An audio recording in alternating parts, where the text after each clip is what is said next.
affect you most. It's the Martha Zoller Show, presented by Gainesville Mechanical. Now from the Northeast Georgia Health System studio in downtown Gainesville, here's Martha Zoller on AM 550 and FM 102.9 WDUN. Always here, always local. Imagine the surreal situation if you were just your average New Yorker participating in a protest that is saying radical Islam is a problem. Somebody throws an IED at you, and then the mayor in which the city you live says, no, this was a protest of white supremacy and bigotry. Like, if you become the problem, like, get out of that city. I'm sorry, New Yorkers, I love you. Get the hell out of there. Those people hate you. It is the Martha Zoller Show, and the voice you just heard was Michael Duncan, and he is one of the four guys on the Ruthless Podcast, and we are so happy to have him here today. Michael, how are you? I'm good. Thanks for having me, Martha. And you have a mustache now. Did I notice that? Oh. I had it for a day. It was a nice goof. I've been growing a beard for a while, I so I thought I'd play around with the mustache. But unfortunately, I did shave it. Yeah. You know, I don't think it was a good look, but it was fun. Only Tom Selleck can do that. You know, I mean, he's still the guy that did the best mustache, I'm telling you. But anyway, that's look, right. What I love about you, and I'm so glad to have you here today, is that you are like the perfect mix of history, musical theater, and English literature on this program with your hat on backwards. So I don't know how you do all of that. Yeah, I don't really know either. I guess it's sort of like a Dennis Miller vibe, you know, and he dabbled in politics, and you know, I made a career, you know, working in Republican politics. So it's fun. I feel like sometimes those references make politics more entertaining and more accessible to more people. So yeah, we have a good time on Ruthless. Yeah, so tell folks a little bit about kind of how you guys worked together for a long time, right? Because we've had John on the show a few times, and but then you did this podcast. It came out of COVID, is that right? Yeah, that's right. You know, Josh, John, and I, three of the four members of Ruthless Podcast, you know, we've been working together for about 11 years, working on Republican campaigns, you know, working at our consulting firm. And so we've seen the ins and outs of you know, how to win campaigns, and how you know, Republican politics works in Washington. And during COVID, you know, as everyone was sort of in DC on lockdown, you know, we started doing Zoom happy hours. Me, Josh, and John, and our buddy Comfortably Smug, famous Twitter icon. And you know, after doing a few of those, we started to think to ourselves, wow, this would be, you know, a great podcast. And, you know, as people who have been practitioners in the field for most of our career, it was fun and it kind of, rather than just listening to people talk about what you do for a living. Well, I tell you, I thought your episode, that was yesterday, and you'll have a new one coming out. They come out Tuesday, Thursday, and Friday. Talking about journalists, because I am one. You know, I still consider myself one, even though I do opinion. I still use actual sources. I use the rules that if you have an unnamed source, you need to verify it with 3 people before you go with it. And I know this sounds crazy, you know, that you should check what you're going to put out before you put it out there. And then, you know, if you have a named source, well, that's a whole different ballgame. But I loved what you brought out about the headlines that were coming out relating to that New York City attack. And I love New York City. My dad was from Jersey City. I have spent my life visiting New York either for work or for fun or for musical theater, whatever it is.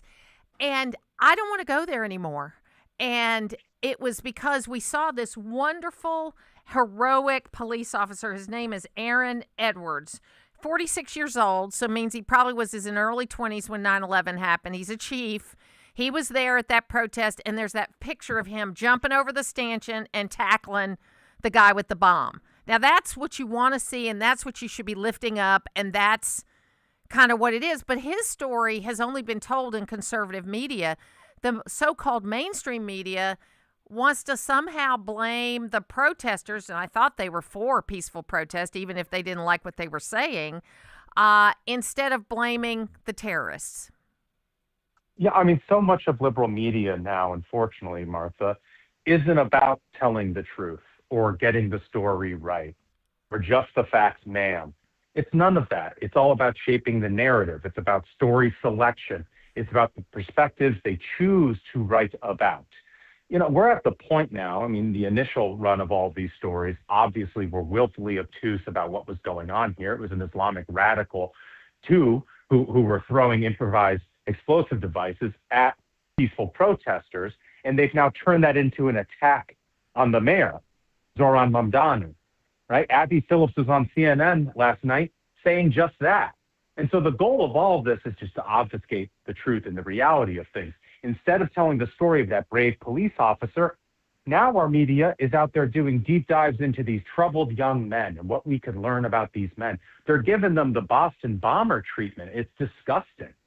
Yeah, because they're young guys that came from kind of affluent neighborhoods, and we do have this problem now of I'm very concerned actually about the more less about the immigrants that came in over the last 5 years and more about the gotaways, the 2 million gotaways, because I think we did a pretty good job of the people that we brought in, even though there were way too many of them, of identifying the ones that were on the terrorist watch list and turning them away. Okay, it wasn't a great job, but you at least have names of people and you can identify them. My biggest concern is the 2 million or so, who knows how many got away, that we don't even know what their names are. We don't even know where they are. We don't even know what they're doing. And a lot of them were military-age men from countries that don't like us. Yeah, 100%, Martha. And think, we're having this conversation right now as the Department of Homeland Security is being shut down by the Democrats, a time while we're at war with the largest state sponsor of terrorism, Iran, where we've had multiple attacks here in recent weeks. We've got the shooting in Austin, the bomb scare on the airplane, and now these explosive devices in New York. And our DHS is shut down. I mean, if you want to disrupt terror networks or monitor the chatter of Islamic radicals in the United States, you need a funded DHS. And somehow the media is letting the Democrats get away with this. Yeah, and we have a big Senate race down here, and John Ossoff only won by 50,000 votes 6 years ago. So based on where we are today, if we can have a good primary here, we should be able to beat him. I've had a decent relationship with him. I've had him on the show a few times. He's, he will answer my questions about things. But I sent him a question this week that he did not answer. And it was that you guys need to change your mind on DHS, because if there's a terrorist attack, a big one, it's going to be your fault. It's going to be your fault and Democrats who wouldn't fight on this. And of course, he didn't answer that question. Well, of course not, because a guy like Senator Ossoff ultimately is responsible to the radical left-wing caucus that actually controls their Senate conference. Chuck Schumer isn't really their minority leader in the United States Senate.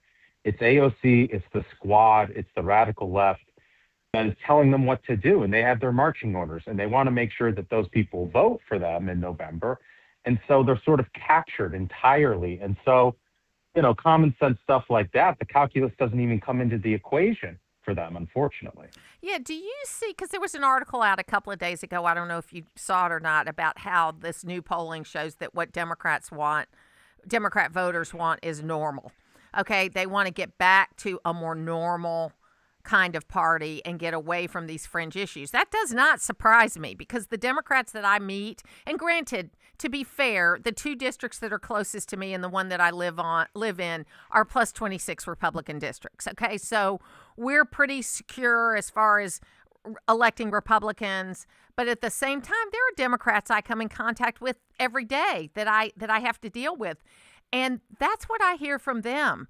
Is they're tired. They don't agree with the fringy issues, but they're still voting Democrat, and that's the problem. Yeah, and Martha, you'd be shocked. You can find normal Democrats up here in Washington, D.C. as well. They just don't speak up. And the reason why they don't speak up is the loudest voices, the angriest voices, are the radical left. And so those people remain silent as the party drifts leftward, because they're scared of the self-policing that happens within the Democratic Party. So I think this is totally just a squeaky wheel gets the grease situation, is that these senators, these congressmen in the Democrat Party are hearing from the fringes of their party constantly. And so, that's what they respond to. As the saying goes, politics goes to those who show up. So I know it's always dangerous to predict things. And obviously midterm elections generally go to the party that's out of power. I mean, with the exception of a couple of exceptions. But this is a unique time. When y'all are looking at this, you're talking to all the candidates. I'm talking to all the Georgia candidates. What are your thoughts about what's going to happen in the next 6 months? Well, you look at the results of that Georgia special last night. And, while I think we're in a great position to win that runoff, you do still worry about Republicans' historic underperformance in midterms, special elections, when Donald Trump's name's not on the ballot. And so, the $8 million question of this cycle, as it was in 2018, is how do you mobilize the lower propensity midterm voters that are part of the Trump coalition to actually turn out for a midterm and vote for a Republican candidate with Trump's name not at the top of the ticket. And so that will be the deciding factor of whether Republicans win or lose the congressional races in the midterm. No doubt. And in Georgia, there are more Democrats that qualified in qualifying week last week than have in over 30 years. We've got Democratic primaries in these plus 26 districts with multiple candidates in them, because I think they think we're not going to turn out. And, I'm concerned about it. I'm not taking anything for granted. Let's just put it that way, Michael. The people I'm working with, as well as the messages I'm putting out there, I'm saying it's so important that people turn out to vote. Don't take anything for granted. If you go to vote, make sure you take 10 of your friends to vote too, and make sure you get them out there.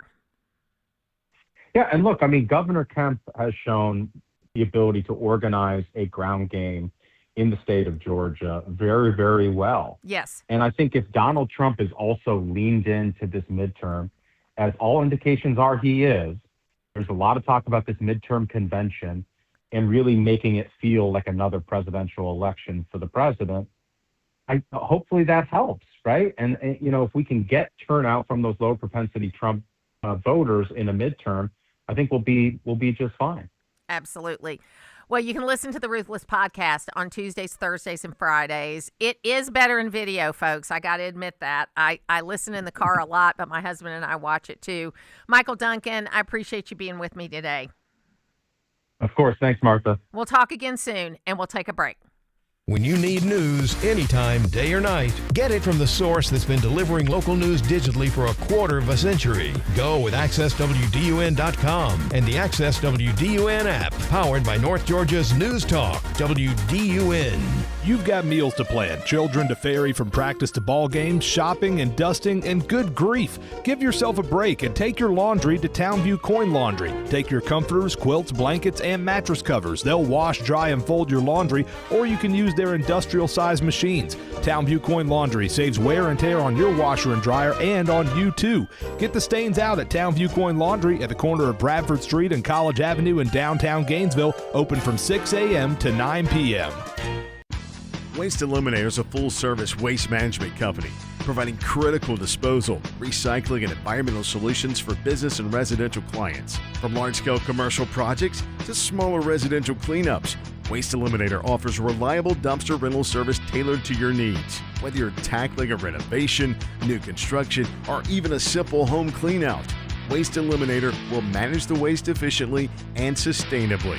Visit online at wasteeliminator.com. You wouldn't want someone you couldn't trust working on your family's HVAC and plumbing, so why would you call anyone but Gainesville Mechanical? They're your local, most trusted and award-winning HVAC and plumbing company in North Georgia. From maintenance appointments and clogged drains to plumbing emergencies and new system installations, their team is ready to serve you. And with their customer assurance maintenance plan, you can receive discounts, priority scheduling, and 24/7 no overtime rates. Gainesville Mechanical and Bryant, doing whatever it takes since 1989. You ever wonder why Verizon charges twice as much as Pure Talk for the same basic service? Think it might have something to do with the fact that Verizon spends $12 billion a year on advertising and promotion? That's billion with a B?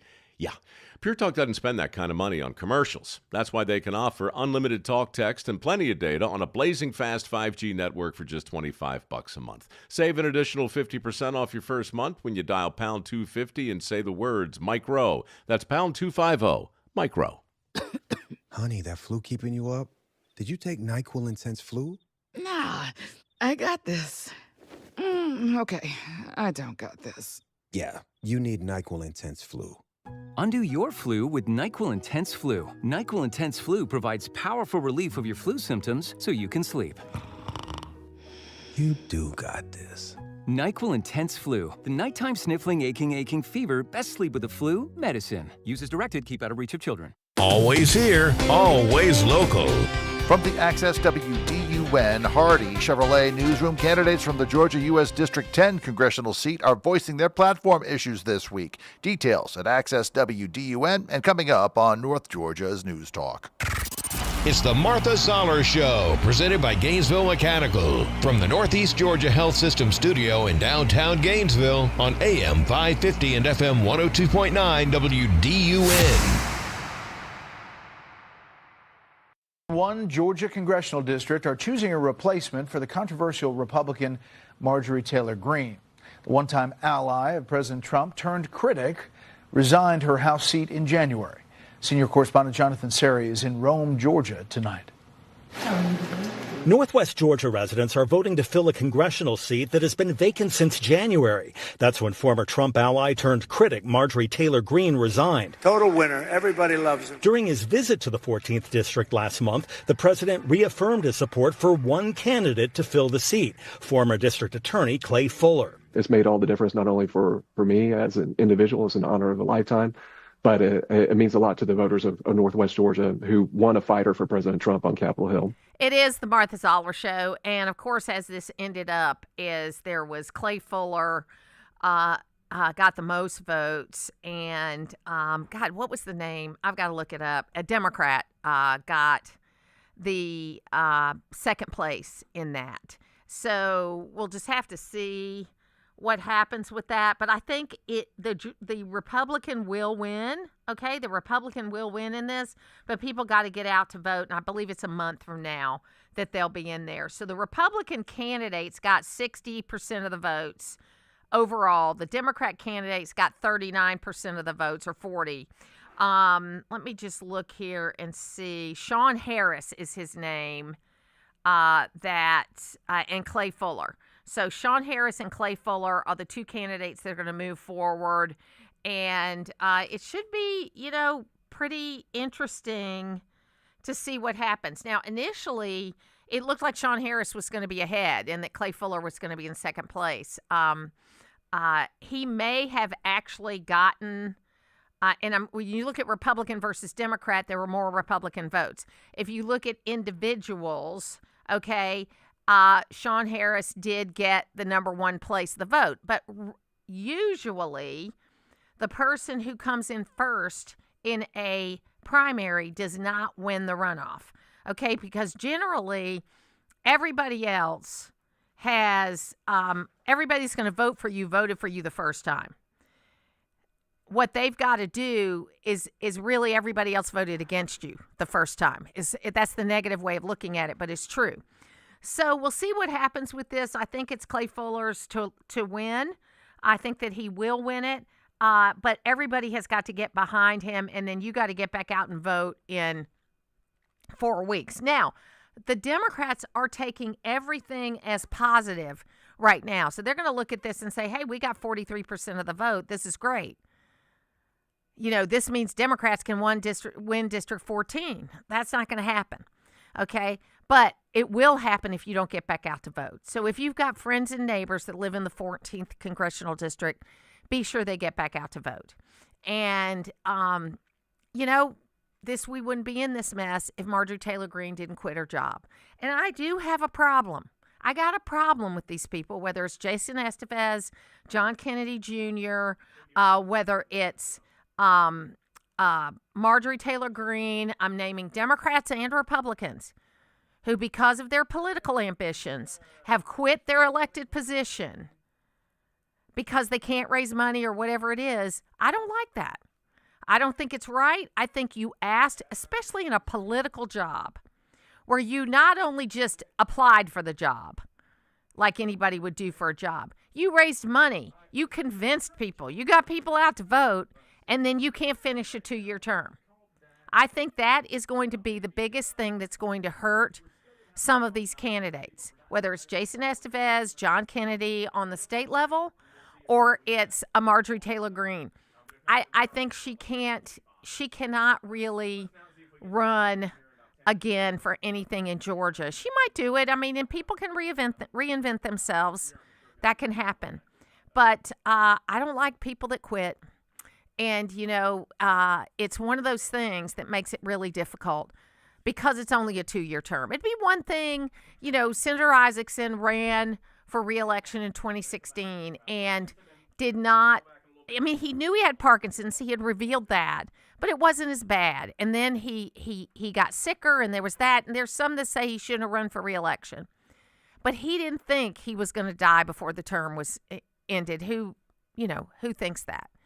So I don't feel that way about Johnny, really, because he was completely transparent, and it was an illness situation. It wasn't just, I want to run for the next office, so I'm going to quit.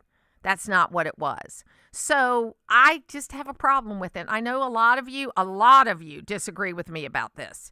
They don't, but I feel sorry for the people in the 14th Congressional District that are going to be going to the polls a lot between now and November. And really, the most important election is in November because we have got to keep the House and the Senate. We'll be back.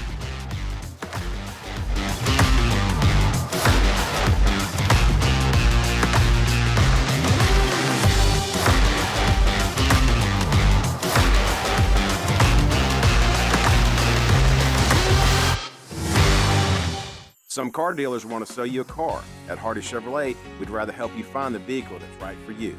This is Mike Cormier. We call it the Hardy Chevrolet difference. Since you're the one who will be in the driver's seat of that new Chevy, we think you should be in the driver's seat when it comes to making the selection. It's like Charles Hardy always said, we love you and we need you. Together, let's drive. At Hardy Chevrolet, Browns Bridge Road in Gainesville, online at hardychevrolet.com. Hello, I'm Greg Beatles, president of Your Atlanta Falcons and also proud supporter of Eagle Ranch. My family and the Falcons have been involved with the ranch for many years. Eagle Ranch has expanded its services to meet the increased needs in our community, to include outpatient counseling, a day school program, a residential program, and other therapeutic services that are both affordable and accessible. Learn more at eagleranch.org. That's eagleranch.org. March is here, Georgia, and that means it's time to bring your lawn back to life. Get over to Howard Brothers and find your Walker mower to make that happen. Designed for complete control and a beautiful finish to the lawn, Walker makes spring work feel effortless. From the pros to homeowners, you can take pride in the work your Walker mower does. So, ready to upgrade your cut? Head to Howard Brothers and experience the Walker difference for yourself. Get breaking news fast. Sign up at accesswdun.com for breaking news alerts via text. Log on to accesswdun.com for details and to sign up. You can also sign up to receive local weather and sports alerts. Get the news first with breaking news text alerts from Access WDUN and North Georgia's News Talk. WDUN Gainesville, WDUN FM Clarksville, Gainesville. Always here, always local. It's 9:30. Fox News, I'm Therese Crowley. U.S. naval forces blow up 16 of Iran's mine-laying ships in the Strait of Hormuz to protect the flow of oil. Fox's Trey Yangston, Tel Aviv. CENTCOM released new video overnight showing U.S. strikes against Iranian mine-laying vessels. This comes as the Wall Street Journal reports less than 10 mines have been laid in the Strait of Hormuz, this critical oil passage where 20% of the world's oil passes through. Iranian officials say the new Ayatollah was wounded in the legs on the first day day of Operation Epic Fury. Severe spring tornadoes south of Chicago leave 2 dead, injuries 2 in Lake Village, Indiana. Between extreme weather and the government partial shutdown, airport travel delays reaching 3 and 4 hours at airport security lines. Some 300 TSA agents reportedly quit, not getting paychecks as Democrats refuse to fund it. America's listening to Fox News. Always here, always local. From the Access WDUN Hardy Chevrolet newsroom, I'm Steve Winslow, and donations continue to pour in for a Hall County family dealing with a tragic death from last weekend. A GoFundMe account has now raised over $470,000 through 5,000 donations or more to the family of North Hall High School teacher Jason Hughes, who died last Friday when he was struck by a truck while slipping in the road outside of his home. 6 total candidates are vying for one of Northeast Georgia's U.S. House seats, and Congressional District 10 contains Barrow, Franklin, and Hart counties, down to Henry and Jasper counties. Athens resident Lexi Doherty was the 2024 Democratic nominee and is running again and was asked about corporate PAC money. I am a huge supporter of overturning Citizens United, and I refuse to take corporate PAC money. I think that's something all representatives should do. Also, Pamela Delancey says that she got into the race to represent the people and was asked about the corporate PAC money issue. But when you talk about corporate PAC money, it depends on what their vision is for the future for we the people. Delancey and Doherty are also running against other candidates in that primary May 19th. And the Sweet Bay Magnolia, a native to Georgia, will officially take the place of the Cherokee Rose as Georgia's state flower, if the governor signs the legislation. More details and more news at Access WDUN.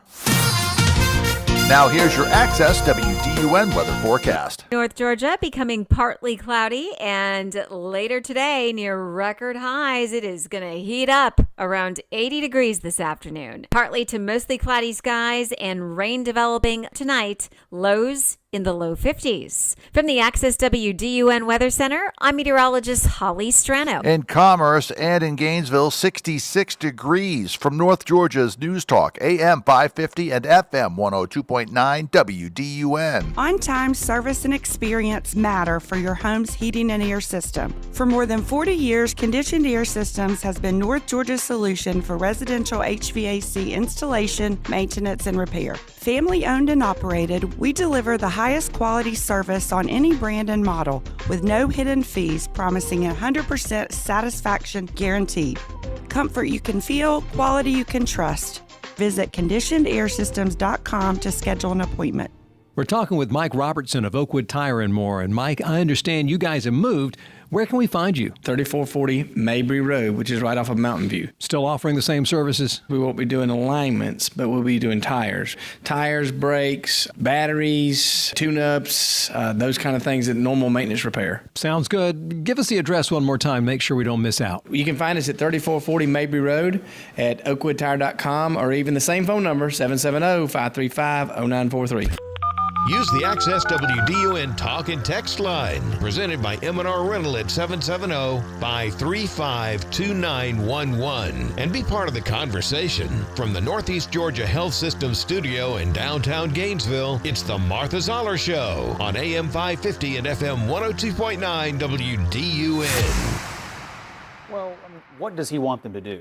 He wants them to not have nuclear weapons. He wants them to not have a ballistic missile program. He wants them to not have an aggressive Navy, and he wants them to not be an exporter of terrorism around the world. Now, whatever happens to the next regime, I don't know, but I know this. We will not permit them to do any of those things. The nuclear piece, to me, is the most important. You cannot have a nuclear-armed Iran. They showed up at the negotiations with Witkoff and said, oh, well, we've got enough material to make 11 nuclear weapons. Well, I think having them described as ultimately being compliant or someone you can work with, I don't think that's the vector. What you have to understand about these people is that they're fanatics. They would like to bring about the end of the world by causing a nuclear war that brings in, you know, the religious piece of this for them. So they're not going to ever be compliant about that. They have this worldview. We have to take away their capacity to enact that worldview, which is, to me, why the nuclear piece is a vital issue. You cannot have them sitting out there with any material. For now. It is the Martha Zoller Show, and that's CNN, where they ran into a little bit of problem because their host, Abby Phillips, said that the terrorist attack that happened over the weekend, or maybe it was Friday, was an attack on the mayor. It was not an attack on the mayor. There were two protests going on. There was admittedly a Take Our City Back from Islam protest going on, which the mayor characterized as a white supremacist. I don't know if this person that organized this was a white supremacist or not, because I don't think, I don't know the person. I've never heard of the person. He evidently knew the person. And so there was a protest going on, but they were protesting. They were not throwing things. They weren't jumping over stanchions. They weren't doing any of that kind of stuff. They were actually protesting. They might have been saying something you didn't like or I don't like, but they were doing what First Amendment protests allow you to do. Then a counter protest came up of people that were saying these were anti-Islamic people and that they were going to fight for Islam. And these were the people that were jumping over the stanchions, and they were disrupting things. And then out of that group came two young men from 18 years old. Okay. Yeah, they're young men if they're 18, technically. Two young men. One, I think, threw it and it got caught. The bomb did. And the other one got tackled to the ground before he could throw it. And this was a bomb that had, igniter kind of stuff in it that would hurt a lot of people, as well as nails and all the things they do in these homemade bombs. So, yes, there was a protest, maybe, that was, quote, white supremacist in front of the Muslim mayor's mansion, saying, get the Islamics, get the Muslims out of New York. And I was shocked to find out there are 8 million Muslims in New York. I mean, 1 million Muslims in an 8 million person city. That's a big number. It's kind of the same in London. It's about 1 in 9 people in London are Muslim. And again, there are a lot of peaceful Muslim people. Okay. But in this particular case,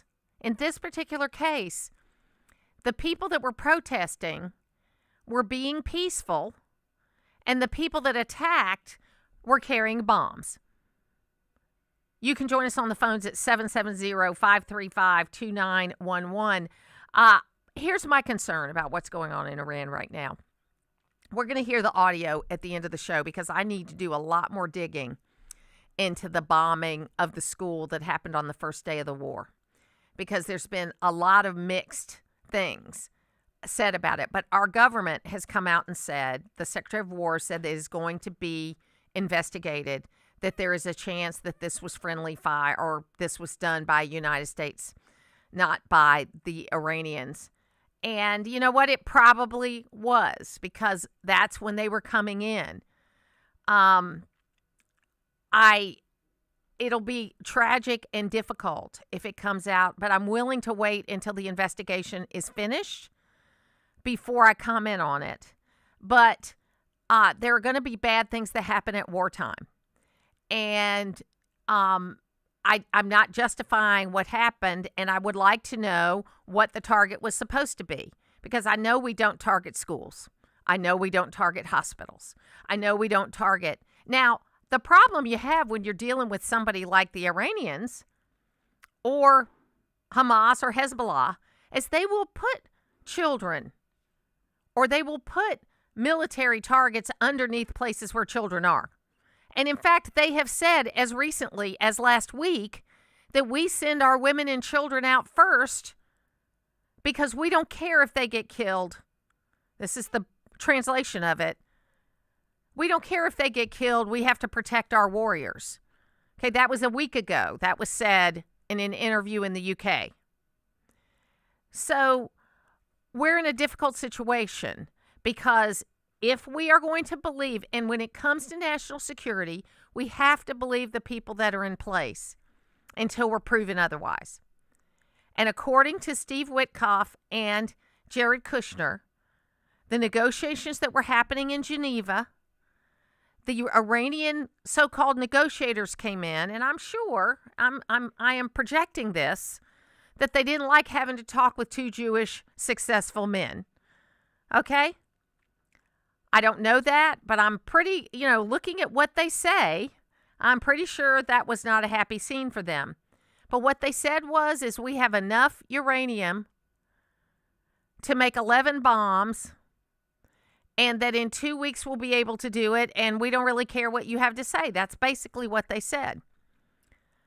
So I think at that point, Israel said, and we'll find out more about this. Israel said we're gonna have to hit some targets, in the United States, who is the second target, because what does the Iranian Guard always say, or the people that are pro-Iranian say?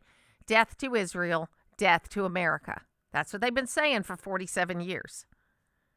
And there are a lot of opportunities that we have had to end this problem.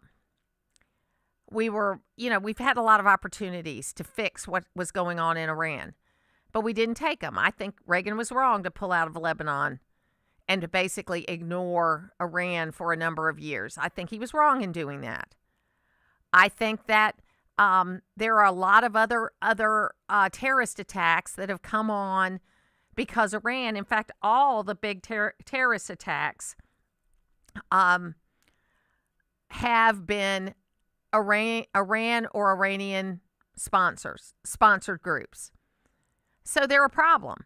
And the fact that we've got most of the Middle East on our side, helping us, not in the same way that Israel is, but helping us, I think, is one of those things that I think that we need to look at. And maybe we can finally unite the Middle East. There's also problems going on in Cuba, which I don't know enough about. But we'll see what happens with all of that. You can join us on the phones at 770-535-2911. And we're going to take a little bit of an early break, and then we'll be back. It's knowledge you won't find anywhere else. If you walk out of your home on a July day and you can see your breath, you probably didn't brush. It's Mornings on Main Street with Bill Main. Weekdays on North Georgia's News Talk, WDUN. Has being aimless ever put you at your wit's end? Hi, this is Whit Martin, pastor of Asbury Chapel. There are times in life when we feel aimless, living like we're just wandering through each day and wondering what it is that we should be doing. It's a feeling that means we're searching for purpose, like there's something we know we should put our hands to. The Bible says in Ephesians 2:10, "For we are His workmanship, created in Christ Jesus for good works, which God prepared beforehand, that we should walk in them." Christians find their purpose in the work of God. God has created us to do works that are good in His eyes, and such work rescues us from an aimless and wandering life. We can have confidence about what to do if we put our hands to the work God is doing. If we will search the Scriptures and learn the ways of God, we'll always be able to engage the work of God, driven with purpose and peace about who we are and what we should do. And that is Wit's End. Asbury Chapel invites you to learn more by joining us at 758 Main Street or visit asburychapel.net for more info. Spring is calling. Are you ready to grow? At Full Bloom Nursery, we're kicking off the spring season with 5 acres of perennial shrubs and trees, all ready for your next outdoor project. This is Julie. I'd like to invite you to come experience the difference of a true nursery. Take a stroll through our display gardens and let our knowledgeable staff help you choose the perfect plant for your space. We're open Monday through Friday from 9 to 5 and Saturday from 9 to 2. Learn more at fullbloomnursery.com and follow us on Facebook to see what's growing. I'm Frank Norton with the Norton Agency. One thing I've learned in my 42 years in the real estate business is that Americans are not comfortable with haggling and negotiations. We're by and large not a bartering society, but we at Norton do that every day. Our professional advocates' number one priority is to get the buyer or seller the best price. You need Norton now more than ever. Call us at 770-532-0022 or look for us on the web at gonorton.com. Our family is serving North Georgia for 4 generations. You wouldn't want someone you couldn't trust working on your family's HVAC and plumbing, so why would you call anyone but Gainesville Mechanical? They're your local, most trusted and award-winning HVAC and plumbing company in North Georgia. From maintenance appointments and clogged drains to plumbing emergencies and new system installations, their team is ready to serve you. And with their customer assurance maintenance plan, you can receive discounts, priority scheduling, and 24/7 no overtime rates. Gainesville Mechanical and Bryant, doing whatever it takes since 1989. Always here, always local. From the Access WDUN Hardy Chevrolet Newsroom, a GoFundMe account is set for Dawson County Sheriff's Captain Shane Henson, seriously injured in a wreck last week. Details at Access WDUN and coming up on North Georgia's News Talk. It's the Martha Zoller Show, presented by Gainesville Mechanical, from the Northeast Georgia Health System studio in downtown Gainesville on AM 550 and FM 102.9 WDUN. I think all of that is a very good signal that there is beginning to be a better understanding, both by the president and the people around him, as well as by the leaders of our European allies, that there can be common ground amongst us. And the kind of dismissiveness that we saw in the first Trump administration has been replaced by a much more obvious working relationship to the good of European security, transatlantic security, and hopefully Ukrainian security. So I know you recognize that voice. This is the Martha Zoller Show. That was Hillary Clinton after, you know, all the things that were said about Donald Trump at the funeral of Jesse Jackson, saying that on the national security stage, he's done a really good job in his second term versus what she said his first term. Now, I thought that was interesting because she did have to throw in dismissive tone in there, but she was on a podcast with Jessica Tarloff. So she was on a Democratic podcast where she could have said all the negative things she wanted to do. But she was, I thought, kind of gracious. So we'll see what happens. We'll see if it holds up. Maybe she sees something we don't see. And then James Carville just went completely nuts the other day, where he said for Trump derangement syndrome to rain down on him, that he wanted to hate as much as he could. I was thinking to myself, this is just crazy. So look, I'm going to go to Logan here for just a second, because Logan is my my normal person where, yeah, you think about politics a little bit, but it's not something that you obsess your day with all day. No, I'm not ingrained in it like you are. So what right now are you thinking about in the political world? For me, in the political world, like I said, obviously the hot button issue is all the stuff going on in Iran. Yeah. That's what you hear the most about now. That's what got your attention. Exactly. That was the kind of attention grabber you've been hearing about for the last, week or so. Yeah. Other than that, it's mostly along the lines of just the oil prices due to that, with gas prices skyrocketing. Have you filed your taxes yet? I have not yet. I know I got a little bit of time, but that's next on the checklist. So what I am hearing from a lot of people that are in that, first job world, right, where they usually get most everything back, they get something back, and they think about all that kind of stuff. What I'm hearing is that people are kind of happy. Like they're filing their taxes, they're getting more back than they thought they were going to get back because there's all these new little tax cuts in there. Right. And especially people that are in the service industry, they're happier about it. So I'm hoping that that's going to make people think. But I think that the biggest problem we got is that, I'm thinking back to that video we played yesterday of the kids in the 90s. Yes. Is that people have such a short attention span now that, okay, so I went to Kentucky 2 weeks ago. Yeah. And on the way up, the gas was really cheap. This was before the Iran war. And it was like $2.50 or something. Yeah, and not I was really all. happy when I filled it up because that was really cheap. And there was actually one gas station that was lower, but I bet it had some deal to it, because that's usually what happens. They put the low price out and then comes in, you got to pay cash or something. How about that? You go to the pump and it's different. So I think people forget that really quickly because now this next tank of gas, they paid $3.39. Yeah. And so went from $2.59 to $3.39. They're not happy about that. No, and Yeah. obviously you can't blame them for being upset about that with a price hike that steep. Yeah.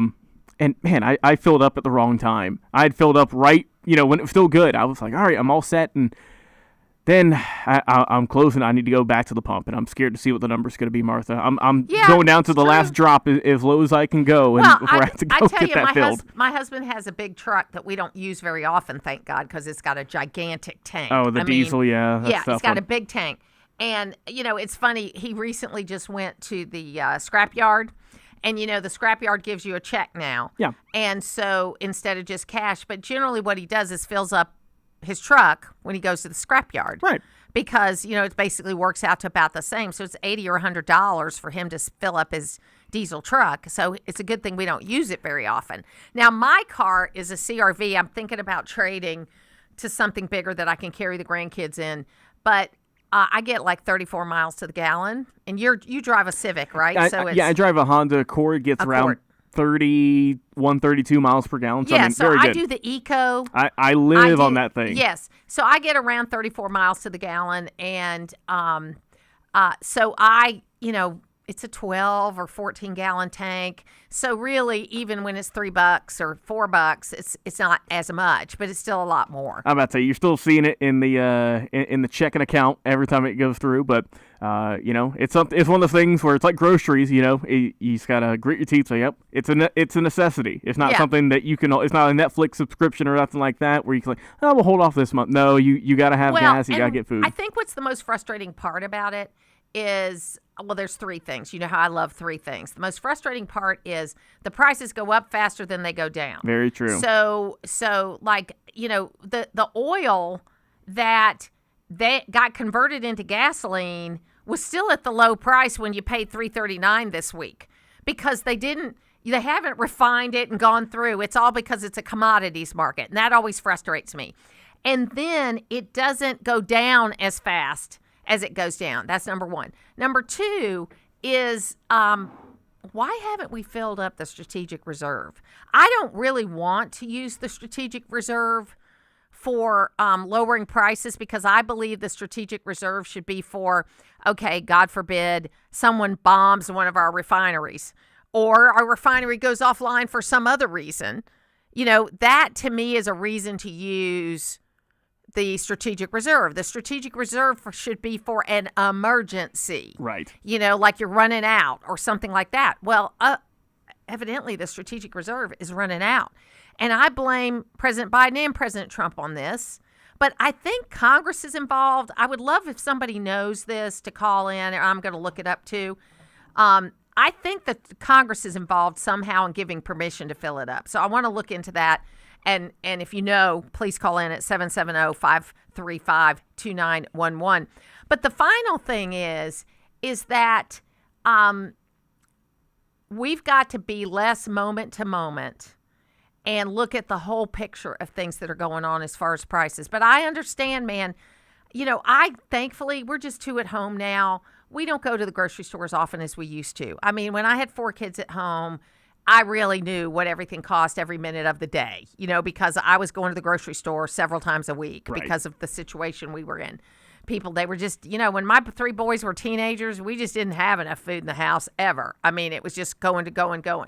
But we've got to be able to look at things. Like I looked at the headlines today about inflation.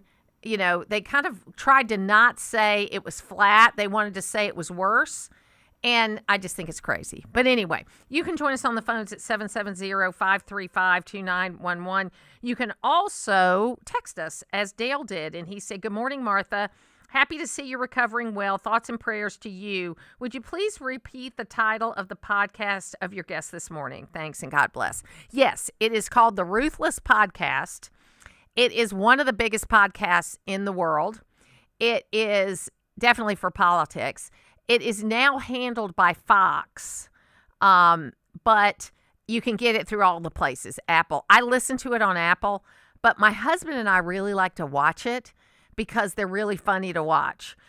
It's a little bawdy sometimes in the language, so you got to be prepared for that. It's funny because, they talk about how their moms get mad at the language, that they use. And I'm probably the age of their mom, so that's kind of where I am. I think that, I keep hearing, every time I hear a profane word, I hear my father in the back of my head saying that using profanity is a sign of a low vocabulary. But sometimes it's just a sign of you being really angry, and sometimes that's what it is. You can join us on the phones at 770-535-2911. There is a lot going on that we're going to continue talking about. In the next segment, we're going to talk a little more about state politics in the final half hour. We've got Tony West about the Americans for Prosperity, about what bills passed through Crossover Day and what they're still working on. Then we're going to talk to Bill Crane. But what I want all of us to do here is that we should never be rooting against America. You may not like who's elected. You may not have voted for who's currently in office. I've had plenty of times in my lifetime where the person that I voted for did not win. Okay? But I still, and this is why I can say you can do this, folks, I still supported the president that was in office, and I especially on national security issues, I supported the president that was in office because I'm kind of the old school that domestic issues you can fight all day long, but when you cross the water's edge, you got to be supportive because the one person that has responsibility over foreign policy is the president. It's constitutional, folks. So that concerns me. The second thing is that I worry about this kind of way that now there's a new service out there that can help journalists figure out if something's a deep fake video or not. Have you read about this, Logan? I have not seen this. So what we this got just here? came out this morning, but it's pretty sad that you've gotten to that point that you got to worry that things you see. But I can tell we were talking about it yesterday. We won't get to number 3 because I'll run out of time before that. But you love that I do 1, 2, 3. I know that. But like these videos of kids talking to their baby sisters and brothers, those are probably fake. Right, of course, yeah. But you don't want things about current events to be fake. And I think that's a real problem that we have. And we need to make sure, I want to believe that we're just about out of this cycle that we're in and that we're going to get back to real life engagement. You know, whether it's a kid just taking time to lay on the grass in the summertime and think about things, or Logan and I, or me and someone else just sitting down and having a cup of coffee. I hope we're getting closer to getting back to that.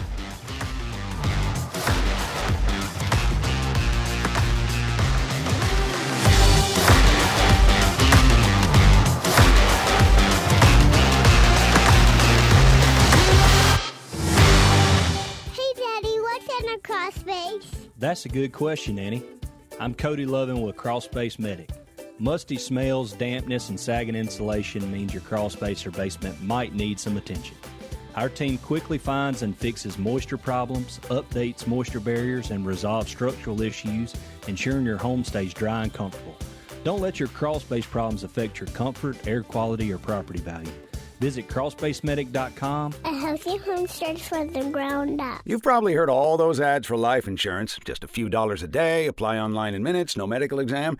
Simple, easy, and cheap, right? Now you're thinking, maybe I should get a quote. Well, smart thinking. Everyone should have life insurance. But here's what they don't tell you. Those few dollars a day rates, they're for young people in perfect health.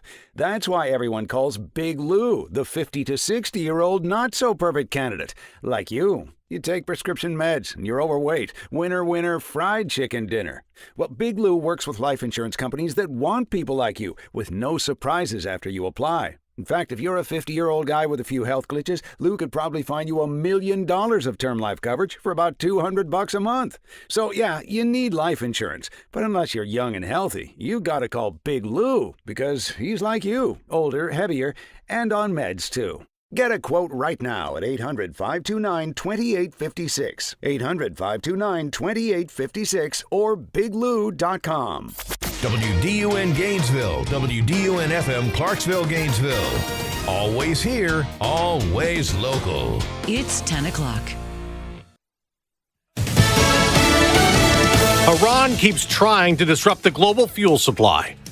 I'm Dave Anthony, Fox News. 3 commercial ships have been hit in the Strait of Hormuz. 1 caught fire. Iran's also sent drones into Gulf countries, some targeting oil facilities there, but were shot down. And as Iranian boats put mines in that key oil shipping lane, the U.S. is targeting them and Iran's Navy. President Trump issuing a stark warning to Iran, posting the following. If for any reason mines were placed and they are not removed forthwith, the military consequences to Iran will be at a level never seen before. Central Command also releasing numbers now, the fresh number's 60 Iranian ships destroyed by U.S. and Israeli forces. Fox's Steve Harrigan near the Iran border in Armenia. And as Iran also launches missiles into Israel that have been shot down, American and Israeli strikes continue across Iran, which has a new leader who's kept a low profile. Israeli and Iranian officials have told several media outlets that Iran's new supreme leader was lightly wounded in the legs on day one of the war. One Israeli official saying that could explain why Mojtaba Khamenei hasn't been seen in public. He was chosen to replace his father, who died in an Israeli airstrike in the opening hours of the conflict. Mojtaba's appointment reportedly pushed through by the Revolutionary Guard because he'd followed their hardline agenda. Fox's Jonathan Savage. Oil prices are rising again today, and so is gasoline. An inflation report this morning shows only a modest increase in consumer prices last month, but that was pre-war inflation. 2 people are dead in Lake Village, Indiana, after a tornado ripped through. The same twister may also be the one that tore up parts of Kankakee, Illinois, where Mina Patel's business is among the many homes and buildings damaged. I didn't know I was going to survive. I was in the bathroom, locked up. Everything was blowing out. I can see it. I couldn't open my door because the pressure, when the window broke, all the pressure, I couldn't open my door. My mother-in-law was sitting outside. I couldn't even help her.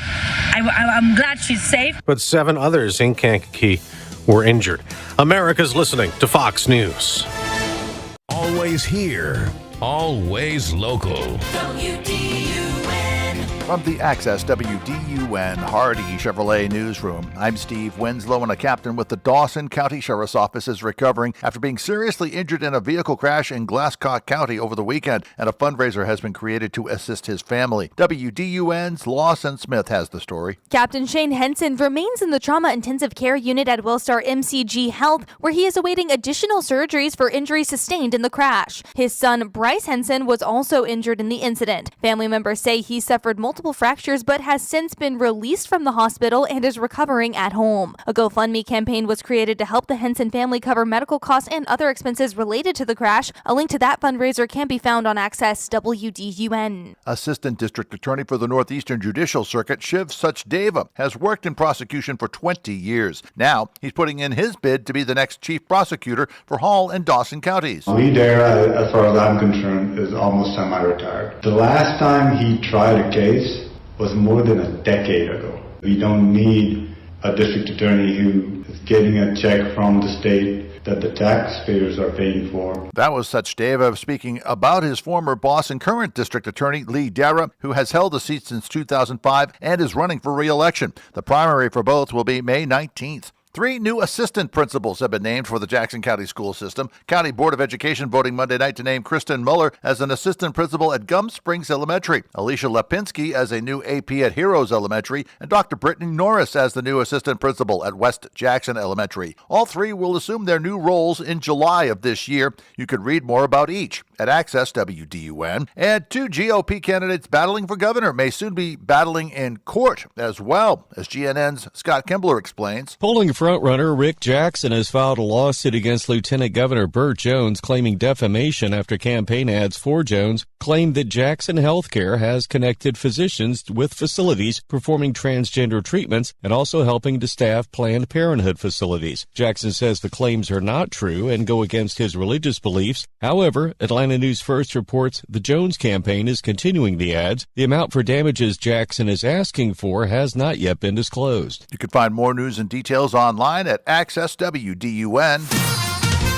Now here's your Access WDUN weather forecast. North Georgia becoming partly cloudy. Later today, near record highs, around 80 degrees this afternoon. Partly to mostly cloudy skies and rain developing tonight. Lows in the low 50s. From the Access WDUN Weather Center, I'm meteorologist Holly Strano. In Ellijay, 64 degrees. In Sugar Hill, 68. And in Gainesville, 67. From North Georgia's News Talk, AM 550 and FM 102.9 WDUN. You don't need the luck of the Irish or follow the rainbow to find a pot of gold. Just get to Krause Family Hyundai of Gainesville, where you'll get 115% of book value for your trade. And during our Saving of the Green sales event, discover as low as 0% APR financing on popular models like the 2026 Santa Fe. Plus, you get America's best warranty, a 10-year, 100,000-mile limited powertrain warranty, and Hyundai Assurance. Don't just wear green. Come save green at Krause Family Hyundai on Atlanta Highway off I-985 in Gainesville, or visit KrauseFamilyHyundai.com for full details. Hey folks, Todd Starnes here. When it comes to keeping pests out of your home, Mark Turner at Select Pest Control has it figured out. As the name implies, you get to select whether you want their professional team to take care of those pesky pests, or if you'd rather do it yourself, visit their retail store on Brownsbridge Road in Gainesville. Since 1993, Mark and his great staff have offered professional service, products, and advice to North Georgia. Visit them online at selectpest.net, or better yet, stop by Select Pest Control today and tell them Todd sent you. Talking about the issues that affect you most. It's the Martha Zoller Show, presented by Gainesville Mechanical. Now from the Northeast Georgia Health System studio in downtown Gainesville, here's Martha Zoller on AM 550 and FM 102.9 WDUN. Always here, always local. Let's be clear. These are not simply pro-Palestinian posts. These are posts that minimize, rationalize, and deny atrocities committed against Jews. You know, my wife is the love of my life, and she's also a private person. Calling these private doesn't cut it. You don't get public power and private anonymity at the same time. Don't pretend the First Lady's views don't influence the mayor. It is the Martha Zoller Show, and we're going to talk more about that. And you know, I feel this issue bubbling up, but we're going to talk more about it later. But first, we're going to spend some time in this hour talking about the Georgia General Assembly. And we just went through crossover day. A few years ago, they moved crossover day up from day 30 to day 28. And I guess so they could have more time for the wrangling between crossover day and sine die, which is the last day of the session. But we get together with Tony West just about every week from Americans for Prosperity Georgia, and they are one of the best organizations out there. If you want to volunteer your time and you're not sure about whether you want to volunteer for a Democrat or a Republican, if you just have capitalistic values and you have free market values, look into Americans for Prosperity. They're fantastic. Tony West is here with me right now. And so, Tony, what were you able to get through crossover day, and then what are you still working on?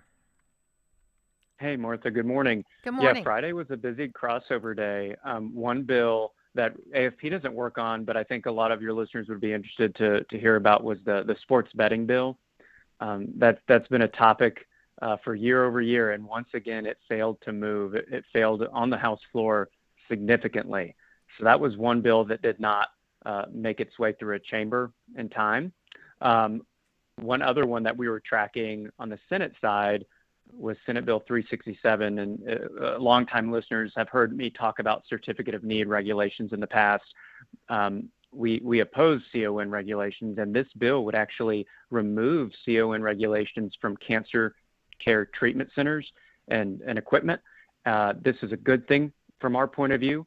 It should lead to more availability and hopefully drive down the cost of cancer treatment in the state. So we're really hopeful that as the bill makes its way through the House, it can actually become law this year, because if at any point in someone's life they are to get cancer, we don't want state regulations making it harder or making it more inconvenient to get care. Last week we did talk about property tax, and we can spend a couple of minutes on that. The House was able to get their property tax bill out of the House Friday night. It passed along party lines, and I'm really happy to report that it included a lot of stuff AFP has been championing. It has a levy cap, something that 34 states already have, which essentially limits the amount of taxes that local governments can raise year over year. They set it at 3%, so essentially kind of like inflation, or what typical inflation should be, so that local governments can grow with inflation and the state of the economy, but property owners wouldn't be subject to just huge property tax increases year over year. So that's a really big deal. Well, I think that it was so harder than it needed to be on the property tax bill, because the previous bill was, I think, very confusing. I mean, obviously the rollout of it was very confusing. And I think that we've got a lot of work to do on this, because I think people are confused, Tony, about, I mean, I certainly want to see taxes reduced across the board, but I think they're confused about how it impacts schools, how it impacts county governments, how it impacts the people that locally determine what property taxes are, and then what the role of the state is. I think there's still a lot of confusion. Sure. I know that one difference between the previous vote on the constitutional amendment and the current one is that there would not be a mandated phase out of the property tax. It would, to my understanding, it's more of an option that localities could choose to raise additional penny sales tax to use it to offset a lowering of property taxes. But the way I'm reading it is that it would be optional. What we have been talking about to both the House and the Senate is putting in place more transparency and more notification to the taxpayers before tax increases go through. So if local governments did want to go above that 3% increase year over year, voters would have to approve that.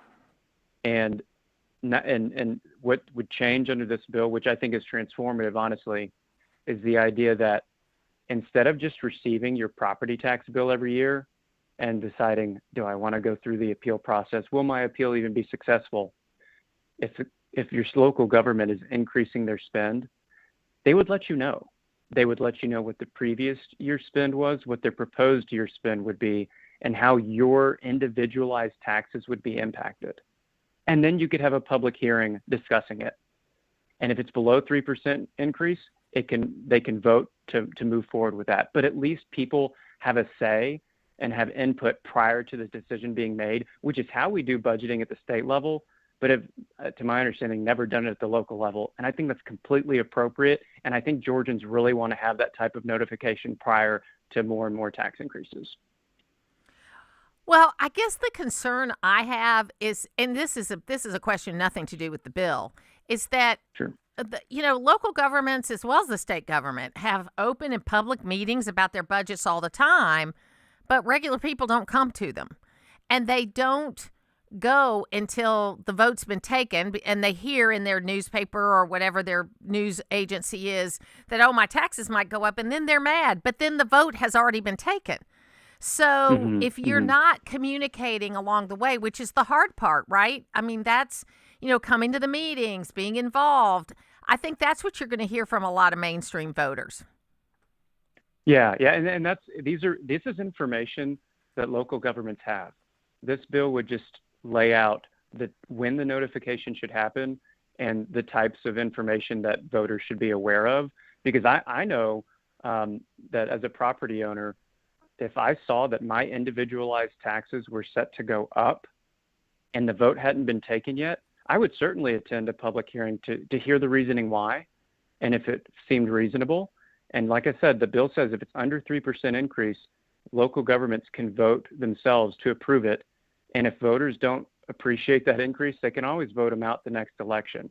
But if it was above that 3%, it would have to go to the voters to approve above 3%. That's how we protect property tax payers from outrageous increases year over year. 34 other states have that type of levy cap on property taxes. So what do you see as, is that going to be the biggest thing you're going to work on in the final days that we have? Yeah. Happy to keep talking to lawmakers about this. Like I said, the states that have implemented this type of public notification prior to budgets being adopted and revenue estimates being adopted have really controlled their property taxes from increasing over time. And if lawmakers really want to get a handle on property taxes skyrocketing, this is the type of thing to do, because an informed citizenry should lead to better policy outcomes.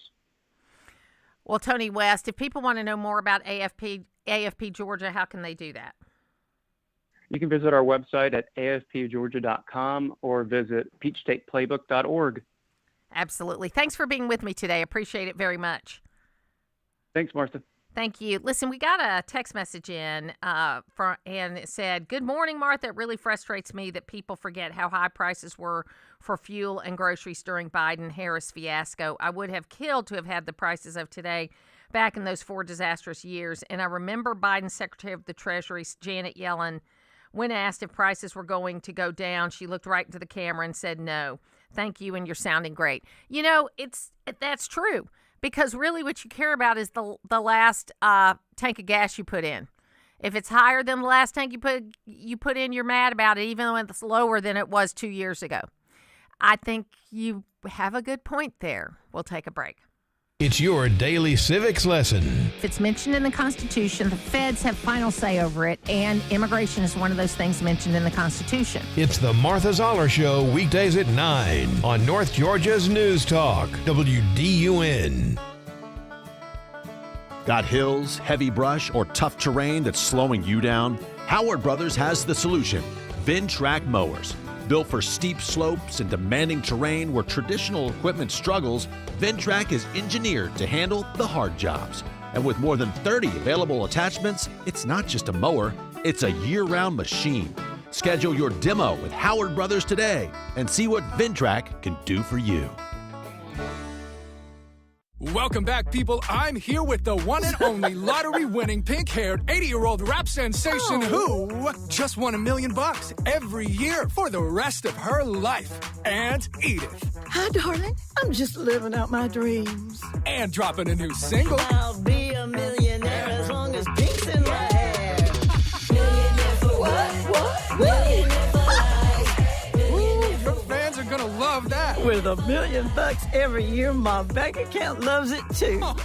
Get your chance to win $1 million every year for the rest of your life. Play the Millionaire for Life game, only from the Georgia Lottery. Please play responsibly. Always check and sign your ticket.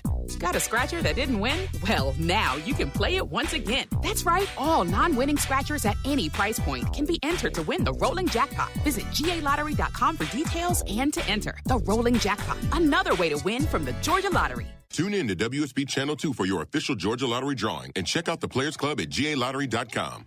I'm Rick Jackson. My dad abandoned us. My mom was an alcoholic, so I left the projects. Shoe shining, ticket scalping, vacuum sales. I found purpose in work and built a $3 billion business. Like President Trump, I don't owe anybody anything. And like you, I'm sick of career politicians. I'm running for governor to lead America in criminal deportations, to cut income taxes in half, freeze our insane property taxes, reform the system so that anyone who can work will work, and not just sit around binge-watching Netflix and eating Cheetos. I'll let law enforcement do their job. And if you're caught helping a child change their sex, you're going to jail. I'm Rick Jackson, and I'll get these done. Paid for by Jackson for Governor, Inc. Always here, always local. From the Access WDUN Hardy Chevrolet Newsroom, Assistant DA for Northeastern Judicial Circuit Shiv Sachdeva has a bid in to be the next chief prosecutor for Hall and Dawson counties. Details at Access WDUN and coming up on North Georgia's News Talk.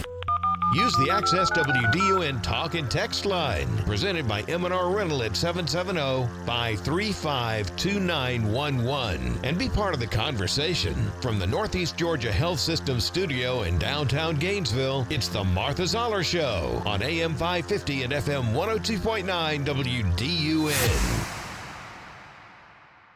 You actually talked to NBC News last night about that strike on the girls' school, and you said it was terrible. We made a mistake. I'm just so sorry that it happened. Why did you feel like it was important to say that? Because I think it's the truth. I mean, we're investigating, but I'm not going to hide behind that. I think it was a terrible, terrible mistake. The investigation may prove me wrong. I hope so. The kids are still dead, but I think it was a horrible, horrible mistake. I wish it hadn't happened. I'm sorry it happened. Yeah, I can assure you it wasn't intentional. That's the sort of thing Russia does. We don't do that. But, you know, I don't see any other possible explanation. And when you make a mistake, you ought to admit it. Most people understand no one's perfect. But I don't think our men and women who are fighting for us did it intentionally. I'll never believe that. Fair enough. It is the Martha Zoller Show. That was Senator John Kennedy talking about on the first day of the Iran war, there was a bombing that turned out to be a school with children in it. And initially we thought it was a friendly fire, a rocket that was shot but didn't go to its target but fell on the school. Now it looks like it may have been from an American bombing raid. And so what we want to do is, I agree with Senator Kennedy that we need to see what the investigation says, but that it doesn't look good. And we did not do it intentionally. But the important thing we need to do, like when the IDF, I just saw an interview with the mother of the person. There were 3 hostages that were killed that had gotten away, and there was a misidentification of them, and they thought they were terrorists, and they got killed and by the IDF. And immediately the IDF did an internal investigation. They were the ones that contacted the family. The mother talked about how they knew that when the person came to the house that it meant that their son was dead, but did not know the circumstances of it. And she said once she was told the story that she was not angry, that she was sad and it was tragic, but she said to the soldier, I want you to know that I don't blame you for this, because you're in a situation where you've got people walking towards you. You don't know what's happening. Now, that's not exactly what happened here, but this could be a misfire situation.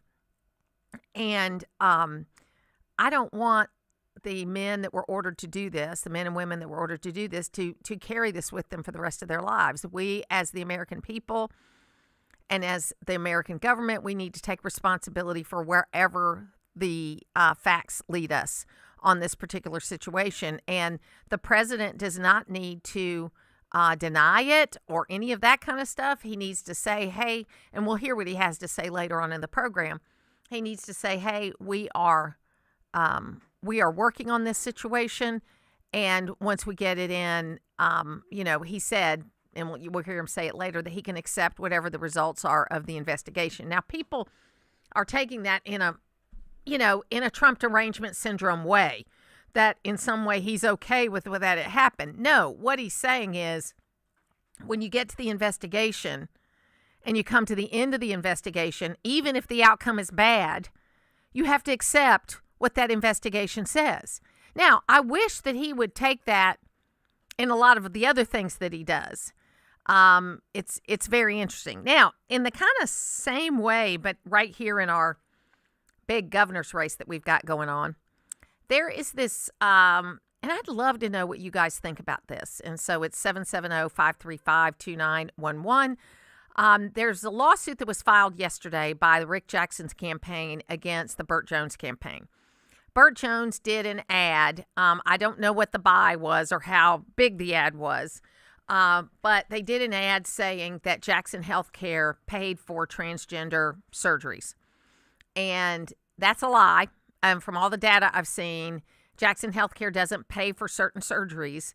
They provide doctors and equipment and things like that, but they're not involved in the running of hospitals or surgical units. And so they have filed a lawsuit against this ad. Now, the overarching umbrella on this is it pretty much candidates can say whatever they want about the other person. You hope that it's the truth, but because they've put themselves in what's called the public eye, pretty much anything can be said about you, and you don't have much recourse. There are a few limits in that, and I think that Rick Jackson's campaign is testing those limits. But also, today there was a new ad out about Jackson Healthcare and abortions. And again, Jackson Healthcare does not provide abortions. They're not a hospital. They're a provider of doctors. And I really have to dig into this because are they saying that if a doctor that Jackson Healthcare placed does an abortion, that means Jackson Healthcare is doing the abortion? I don't think that's a line that anybody's going to believe. But I think the bigger issue is a couple things. I know I usually do 3 things, but a couple things. I think the Burt Jones campaign is still kind of on its heels in the traction that Rick Jackson is getting, because another poll came out. He's even farther ahead. There was a poll, to be fair. The first 2 polls that they've done 4 polls since Rick Jackson got in. The first 2 was Jackson way ahead of Burt Jones. The third one had Jackson and Burt Jones within the margin of error. And this fourth one now has Rick Jackson way ahead of Burt Jones and everybody else, by the way. So, I know that they're really upset about that, but I think that it would be better to keep talking about the issues. And I think that's what Jackson Healthcare is trying to do, or what Rick Jackson is trying to do, is to keep talking about the issues. Now, he has filed this lawsuit, and maybe they've got ads in the pipeline. But what I'm seeing so far, and the ads I'm getting, which I'm getting a lot of them, it's more about what he plans to do if he's governor. So we've got a different kind of tactic here. And I know the people that Burt Jones has working for him. And again, my advice that I always give to candidates is that no one is ever going to know the name of your consultant, the person that tells you to do the negative ad or the positive ad, regardless of what it is. Nobody knows the name of your consultant, but they know your name. So you better be darn sure that if you're going to go negative, that you're accurate. You better be darn sure that if you're going to make accusations about your opponents, because they're not going to remember that. I could give you the names of who these people are, but you won't know who they are. It doesn't matter what your consultant told you. The name that's going to be on it is Burt Jones or Rick Jackson in this case. And you got to be sure that it's true. And a lot of times people don't do that. So what I would say and what I'm hoping for is I want strong, tough, compassionate leadership from anybody who gets elected. Okay? And I want them to work hard. Now, I know I got friends of mine that listen to this show that are consultants and work for all these campaigns. And I know they're saying, but Martha, you got to fight back. But Martha, you got to answer these things. And some things maybe you do, but it's also how you answer it. And so what I would recommend to anybody that's doing this, but especially to Rick Jackson, because he's new to this game. He's not new to having to negotiate for things, but he's new to this game. What I would say to him is that you come up with the positive way to approach it, and that is your message. Because if you think on it long enough, it's easy to go negative. It's easy to go negative, okay? But if you think on it long enough, going positive is better. And I'm hoping and praying, whether it's the governor of Georgia or the president of the United States, that in the next elections that we have, we start to see emerge again positive, tough, compassionate leadership. And that's what I'm looking for. We'll be back.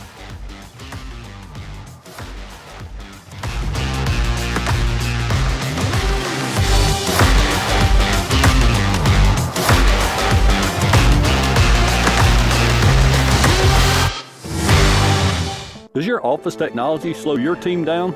Nothing is more frustrating than printers that jam, copiers that won't connect, and service providers that don't follow through. You and your team deserve technology that works. I'm Matt Nick, president of Duplicating Products, and for over 50 years, we've helped North Georgia offices eliminate bottlenecks, reduce downtime, and get reliable support for office technology. Our promise, we do what we say we will do. If you're tired of office equipment headaches, it's time for a change. Visit us today at duplicatingproducts.com. Are you a fraud-paying American? 1 in 4 tax-paying Americans have been victim of identity fraud. With LifeLock, your identity, if it's stolen, they fix it guaranteed or your money back. And last year, billions in refunds were stolen. Could be from your salary, overtime, or second job. Gone. But this year, you don't need to stay a victim. Because this tax season, fraud-paying American is something no American should have to claim. Save up to 40% off your first year with the promo code BECK. Visit LifeLock.com. Terms do apply. Oh, how's that flu, babe? Did you take DayQuil Intense Flu yet? Nah, I got this. Ugh, okay, I don't got this. You stay on the couch, and I'll grab the DayQuil. Undo your flu symptoms with DayQuil Intense Flu. DayQuil Intense Flu provides powerful relief of your flu symptoms. I'm ready for that to-do list. Wow, you do got this. DayQuil Intense Flu. The daytime coughing, aching, fever, under your flu medicine. Use as directed, keep out of reach of children. Ryan Blaney wins the Straight Talk Wireless 500. Had a couple mistakes on pit road and learned from them, move forward, and I didn't have a mistake, the rest of the day. Up next, NASCAR rolls the dice in Vegas at the Pennzoil 400, presented by Jiffy Lube. We'll have it Sunday at 3 on North Georgia's home of NASCAR. WDUN Gainesville, WDUN FM Clarksville, Gainesville. Always here, always local. It's 10:30. Fox News, I'm CJ Papa. How is the war in Iran progressing? CENTCOM Commander Admiral Brad Cooper speaking earlier. I'd characterize our strikes as being unpredictable, dynamic, and decisive. The Admiral adding, just yesterday, we had strike waves nearly every hour from different locations and directions going into Iran. We also took out the last of 4 Soleimani-class warships. That's an entire class of Iranian ships now out of the fight. The commander said the U.S. has struck more than 5,500 targets inside Iran. A deadly tornado in the Midwest, at least 2 dead in western Indiana, while in Kankakee, Illinois. I didn't know I was going to survive. That's Meeta Patel, who owns a motel. My mother-in-law was sitting outside. I couldn't even help her. I'm glad she's safe. We're all safe. She says they suffered just property damage. More storms in the forecast today. America's listening to Fox News.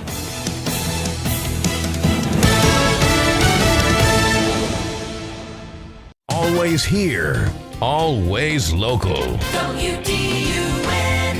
From the Access WDUN Hardy Chevrolet Newsroom, I'm Steve Winslow, and the captain with Dawson County Sheriff's Office is recovering after being seriously hurt in a vehicle crash in Glasscock County. A fundraiser has been created to assist his family. WDUN's Lawson Smith with more. Captain Shane Henson remains in the trauma intensive care unit at Willstar MCG Health, where he is awaiting additional surgeries for injuries sustained in the crash. His son, Bryce Henson, was also injured in the incident. Family members say he suffered multiple fractures but has since been released from the hospital and is recovering at home. A GoFundMe campaign created to help the Henson family has a link that can be found at Access WDUN. Incumbent District Attorney Lee Dara has not faced a political opponent since the 2006 primary. 20 years later, someone from inside his office will be running to upend his 21 years in the Northeastern Judicial Circuit. The reputation I won for the DA's office in this circuit is, frankly speaking, to be the best DA's office,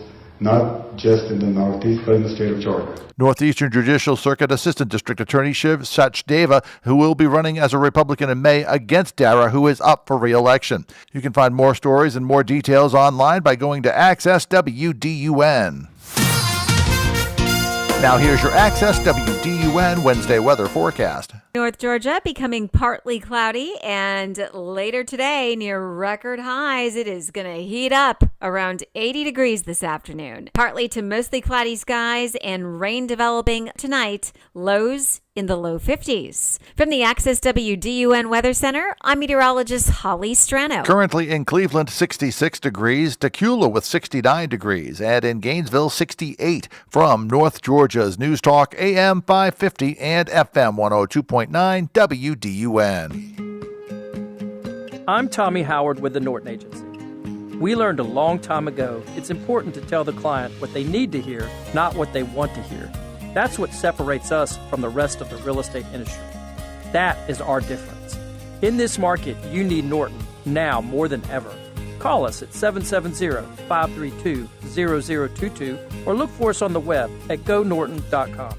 Our family serving North Georgia for 4 generations. This is Mike Cormier, General Manager at Hardy Chevrolet. Some folks think that the automobile business is just about selling cars. At Hardy, we know it's more than just that.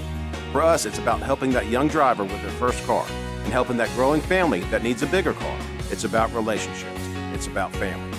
Drop by for a visit and you'll understand what Charles Hardy always said. We love you and we need you. Together, let's drive. At Hardy Chevrolet, Browns Bridge Road in Gainesville, online at hardychevrolet.com. It's the Martha Zoller Show, presented by Gainesville Mechanical. From the Northeast Georgia Health System studio in downtown Gainesville on AM 550 and FM 102.9 WDUN. This unbelievably brave Chief Aaron Edwards. Amazing. Hopping over that barrier to save lives, running into danger. He did that while defending a mayor who called the NYPD racist and called for them to be defunded. This is America. This man, this hero, putting all that aside, he could care less what the mayor says. He's there to defend him and to defend New Yorkers. This is the best of us right here. It is the Martha Zoller Show, and we're talking to Bill Crane. And before we get into state politics, I don't know if you saw this amazing picture of this 46-year-old police officer jumping over the stanchion in New York and stopping this kid with a bomb. And to me, you think about that, Bill, and a 46-year-old, so that meant he was in his early 20s when 9/11 happened. And I was glad to see somebody willing to do that. I have been blessed, Martha, to have friends and clients in law enforcement, including the Georgia Sheriff's Association, and have worked for municipal police chiefs all over the state. And I always have to remind people, because they don't believe me until they actually see the data, how low we compensate our law enforcement and public safety and public fire people, professionals who put their lives in some respects on the line for us every day, but they are not just, as our military are, they're not just heroes. They're constantly vigilant, yes, on alert, and looking out for things that don't fit. It's not profiling. It's looking for what looks odd, potentially unsafe, or that could put the public at risk. And that is a part of what they're trained to do. So I heard of this photo. I haven't seen the photo yet, but I have been witness to on numerous occasions public safety and first responders going above and beyond. And it was so amazing because if you know anything about the NYPD, they're nothing if not, like merit-based. This guy was what's called a 2-star. He was a chief. He was probably there more to observe than he was to actually get involved. But then because of his rank, but when he saw something, he reacted. And I think it was amazing. And so I've been talking about him all week long just because I thought you got to remember those things. I want to talk to you a little bit about the governor's race because it's gotten really, really nasty. And doesn't really surprise me. A lawsuit was filed yesterday. But am I understanding right these ads? And granted, ads can be whatever. Is that Jackson Healthcare is not a healthcare provider, but they help healthcare providers hire doctors, if I understand, and they sell equipment and that kind of thing. They're not a hospital. They don't provide services. But the implication is that if any of those doctors or services ended up in places that were doing transgender surgeries or abortions, then that makes Jackson Healthcare responsible for that. Is that what they're doing there? Well, the last part of that I'm not clear on. I had the opportunity, and you and I spoke last week, I had the opportunity to meet Rick Jackson earlier this week, so I have a better understanding of what the many companies that are underneath the Jackson Healthcare banner do. But it's a variety of things focused on helping hospitals and medical practices run their businesses more efficiently. So that runs the gamut from screening and hiring personnel to using them as more or less a temporary service where they bring in the talent to you for 30, 69 days, like travel nurses. Right. To helping the hospital better plan where its things are stored, such as pharmaceutical products, how they can better contain length of stay to get patients into rehab more, move them off a ward and move them into the recovery periods faster. They do a lot of business with the state of Georgia, but their largest clients are major medical systems across the country, and they also do some business with the federal government. Yeah, but they're not healthcare providers. No, they're not a hospital. They're like a management consulting firm. Yes. To healthcare and hospitals. I mean, my husband has been recruited. The allegation that was made doesn't fit. To me anyway, correlate that since they're not providing the care that we're referencing in a statute that was proposed that has not yet been passed into law, but that the Jackson campaign has indicated in its commercials, and Rick Jackson has said that a healthcare professional providing gender-affirming care or transition surgery to a minor, he believes that should be criminalized and that they should be prosecuted. And I agree with that. I think most people would agree with that. Doctors don't, and I don't disagree with some of the aspects of that. But again, I'm going to let the parent and the family drive what happens with their children's health care if they believe it's in the child's best interest more than I'm going to let the government drive it. But other than that, I don't think teenagers or children, even if they're emancipated minors, are fully developed enough to make that determination. Well, yeah, I mean, because you have situations, I'm always going to be on the side of parents, but you have situations like where parents are not, doing the best thing for their kid. And we have limits on those kinds of things. And so, somewhere along the line, there is a role for government, But I think it's more about protecting the minor versus, because you don't want someone to make a decision that they can't come back An irreversible decision. Yeah. And I'm clearly not in favor of those dollars that are funding that surgery being public dollars. Yeah, and honestly, we do not remove healthy organs from people just because they want to.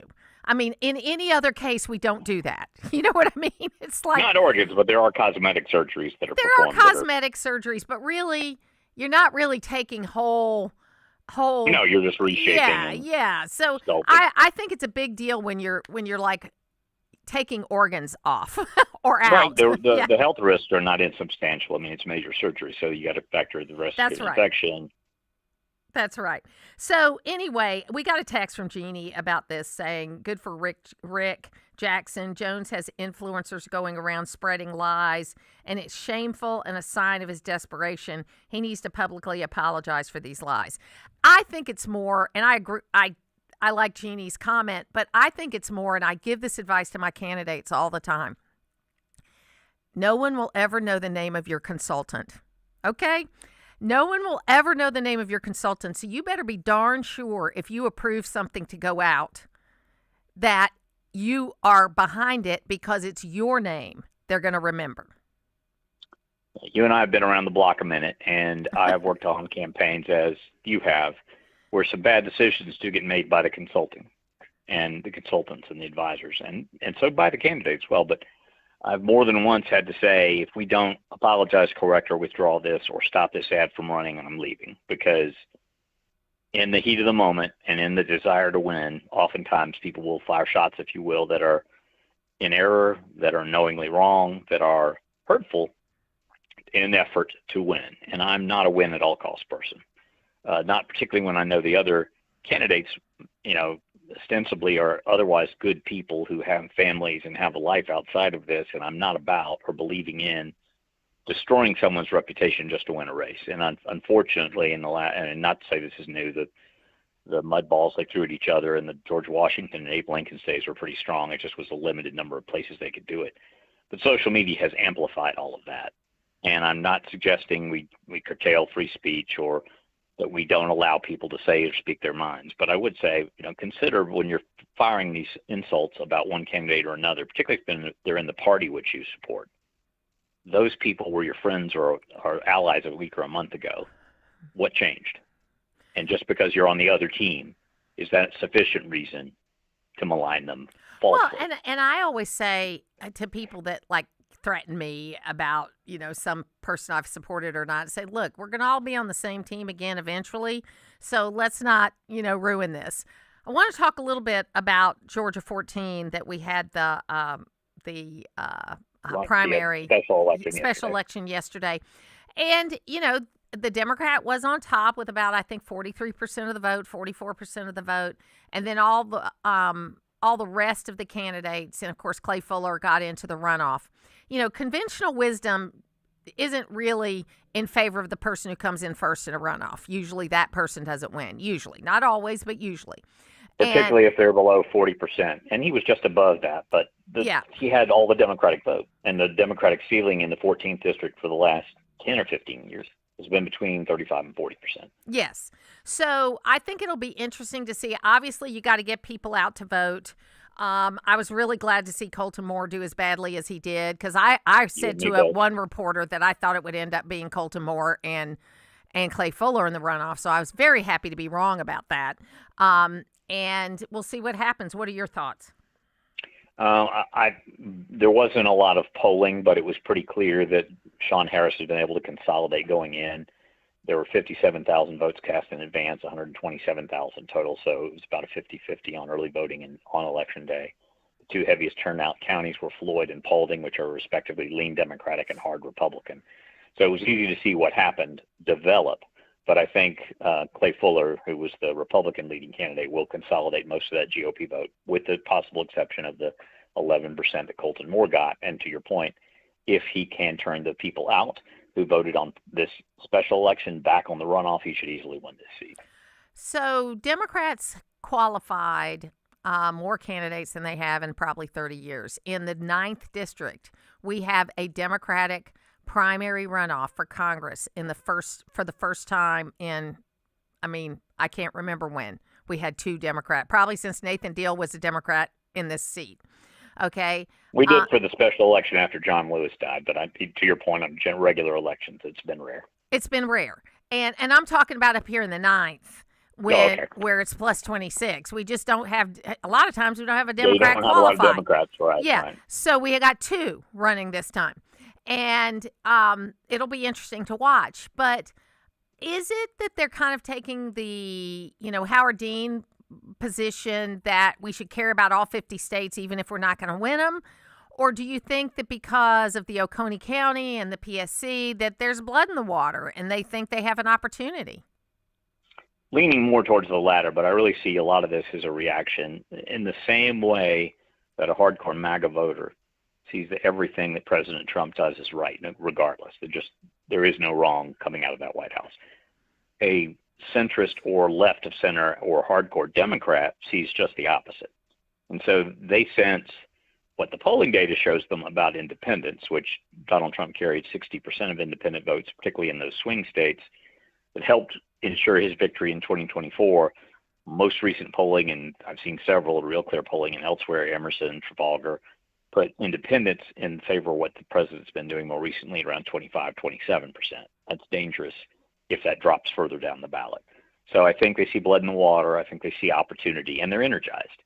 And in races in low turnout elections like the Public Service Commission race, they're getting more of their people organizing out to the polls. Well, and that does not portend well for a midterm election, but that doesn't guarantee a result. No, and I tell you, there's all this focus been on getting, the Trump voters out for the midterm election and how they're going to do that. But I think they're ignoring the fact that will independents really get out for a midterm election? Everybody thinks it's Trump being at the top of the ballot that got the big turnout. I think it's partially that, but it's also partially that it's a presidential election that's at the top of the ballot that gets people out. Historically, you have better turnouts. I agree. I think the turnout itself will be low in a midterm election, and there's more voter turnoff than turnout going on right now than people saying essentially there's crooks on both sides. I don't care. I'm not going to vote. That's real. Yeah. It's happening. The 2 tend to turn out, lean one way or the other, and it's basically which way they're going to vote in this particular election. And sometimes it comes down to 1 or 2 issues, the economy always being the most significant. So we don't know where the economy is going to go, what oil prices are going to be like in November. But if the president can't get that trajectory under control, when midterms tend to favor the out party, it could look like Barack Obama's midterm election in 2010 or Joe Biden's midterm election in 2022, where they had control going into both chambers of Congress and lost. Well, and I've had conversations with both of our senators, or I should say text messages with both of our senators, about the fact that they really need to vote for the DHS budget. And I know that the Democrats have put their heels in, but we have a very different situation in the world than what they had when they took that vote initially, even though the ICE funding was in there. We're at war. Yeah, we're at war now, and we don't know how many. I worry more about the gotaways that came in over the last 5 years than I do about the people that we actually have their names of, because we had 400 or 500 of these on the terrorist watch list that we were able to turn back around again. I'm more worried about the people nobody laid eyes on and what they're doing. And, after what happened in New York and Austin, I just, and it won't necessarily be illegal immigrants. It could be radicalized young people like it was in New York. But I don't think anybody wins. They're looking at this in a win-loss kind of thing, Bill. But nobody wins. That's the problem with Washington in general. There's nobody wins if there's a terrorist attack. And I've been re-listening to some of the messages that were left by the people that died on 9/11 as just because I think they've been forgotten. And we have forgotten what led up to that was us assuming that this couldn't happen again or it wasn't going to happen here. And we should be, we should not be making that assumption. The people, the Iranian Revolutionary Guard has had 50 years to plan for an attack on America, on American soil. And 9/11 was carried out over a period of about 3 years of training and preparation by 19, mostly Saudis. So just think about. But radical Islamists. They were radical Islamists. Right. But just think about instead of Osama bin Laden and a ragtag bunch of fewer than 20, the largest standing army outside of Russia and the United States in the world is Iran. The Ayatollah stated more than once, two of the last three Ayatollahs, that they want to end the United States. And they've had 50 years to plan for it. So, yeah, we're going to see drones and other things, unfortunately, unfold here in the United States. So another thing the Democrats could do instead of just digging their heels in is say, Congress can redirect funding. Let's redirect the money that we were going to spend at Homeland Security through ICE for building detention centers and beef up security at the border, at our airports, at our ports, places we know that are vulnerable to your point a moment ago of getaways and people coming in through a non-traditional means, coming in a port container, because that's the kind of thing that terrorism and terrorists will bring. Well, and what makes me the maddest, well, not the maddest, but one of the things that makes me the maddest is that these people in these terrorist organizations, whether it's Osama bin Laden or it's the new Ayatollah or whoever, or it was Yasser Arafat, their families never lived under the totalitarianism or rarely lived at it. I know that the new Ayatollah's family was killed in that hit, but they don't spend all their time in Iran. They spend a lot of their time in a $1 million house in Kensington. Okay, and most of their children, including their daughters, are educated. That's right. And Yasser Arafat's wife was living in Paris with $6 billion of the money we had given them over the years, okay, in a Swiss bank account. So they talk big, but really they want the same kind of Western things for their families that everybody else does. But yet they want to drive other people to their deaths, for a cause. Well, when I look at the missiles being launched on 6 of their former allies, if they're willing to do that to people that have been their friends and religious brothers in Muslim for hundreds of years, what do you think they'd be willing to do if they could reach us? And supposedly they have most recently, this last few days, released some hypersonic missiles that are what they've been holding back in their arsenal that can fly at 12 Mach, which none of our Patriots are designed to catch, and they can be guided. They're not the traditional missile that could guide on a trajectory. Absolutely. So, hey, Bill, I'm sorry. We're up against a break here, but you're right, and we're going to keep talking about it. Thanks for being with me today. We'll be back. All the updates on the way home. Afternoons move faster with the essential updates you need. Your show is just so informative. It's The Drive at 5, weekdays on AM 550 and FM 102.9 WDUN. Spring is calling. Are you ready to grow? At Full Bloom Nursery, we're kicking off the spring season with 5 acres of perennial shrubs and trees, all ready for your next outdoor project. This is Julie. I'd like to invite you to come experience the difference of a true nursery.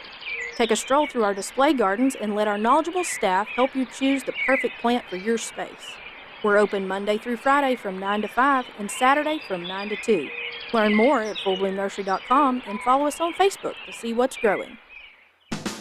It doesn't matter if you're a homeowner or running a business. Waste happens. Your go-to to make it go away? Waste Eliminator. They offer collection, disposal, recycling, and environmental services for business and home cleanout. Visit wasteeliminator.com. Click Order Dumpster, and before you know it, your dumpster is reporting for duty. Yep, it's that easy. Environmentally responsible and committed to customer service. It's Waste Eliminator. See them today at wasteeliminator.com. You've got meals to plan, children to ferry from practice to ball games, shopping and dusting, and good grief. Give yourself a break and take your laundry to Townview Coin Laundry. Take your comforters, quilts, blankets, and mattress covers. They'll wash, dry, and fold your laundry, or you can use their industrial-sized machines. Townview Coin Laundry saves wear and tear on your washer and dryer and on you too. Get the stains out at Townview Coin Laundry at the corner of Bradford Street and College Avenue in downtown Gainesville, open from 6 a.m. to 9 p.m. Finding great candidates to hire can be like, well, trying to find a needle in a haystack. Sure, you can post your job to some job board, but then all you can do is hope the right person comes along. Which is why you should try ZipRecruiter for free at ZipRecruiter.com/free. ZipRecruiter doesn't depend on candidates finding you. It finds them for you. Its powerful technology identifies people with the right experience and actively invites them to apply to your job. You get qualified candidates fast. So while other companies might deliver a lot of hay, ZipRecruiter finds you what you're looking for. the needle in the haystack. See why 4 out of 5 employers who post a job on ZipRecruiter get a quality candidate within the first day. ZipRecruiter, the smartest way to hire. And right now, you can try ZipRecruiter for free. That's right, free. At ZipRecruiter.com/free. That's ZipRecruiter.com/free. ZipRecruiter.com/free. ZipRecruiter. Always here, always local. From the Access WDUN Hardy Chevrolet newsroom, candidates from the Georgia U.S. District 10 congressional seat are voicing their platform issues this week. Details at Access WDUN and coming up on North Georgia's News Talk. Use the Access WDUN Talk and Text line, presented by M&R Rental at 770-535-2911, and be part of the conversation. From the Northeast Georgia Health System studio in downtown Gainesville, it's the Martha Zoller Show on AM 550 and FM 102.9 WDUN. It is the Martha Zoller Show, and we got a message in. And it said, politics has become a dirty, filthy business, and it is ugly because there must be hidden money in it, or why get in it? And, you know, you're true. Politics has always been dirty, but we didn't have social media. The stuff was mainly out of sight, you know, out of sight, out of mind. But you're right. Politics is dirty, and I catch myself sometimes doing the things that I hate, but I try to get back on track immediately with the things that are happening. So thank you for your message. I thought that was great. Oh, and you know how I love musicals. So the little girl who played Gretel in The Sound of Music, she posted a picture of herself today and what she looked like back then. And recently, I had all my little grandchildren with me, and we watched The Sound of Music. And then I was with my granddaughter at the Ink Museum, and she says, we were having lunch, and she goes, you know what, Oma? I was telling my friends about The Sound of Music, and nobody has ever heard of it. And so I posted that happened and that I was going to make sure a lot more kids heard about it, because it is a movie anybody can watch. It makes you feel good, and it has great music. So it doesn't matter that it's over 60 years old. You know, I'm over 60 years old, and I'm not done yet. Anyway, lots more to come throughout the day. I hope you'll stay here with us. What's today? Wednesday. I'll be back tomorrow.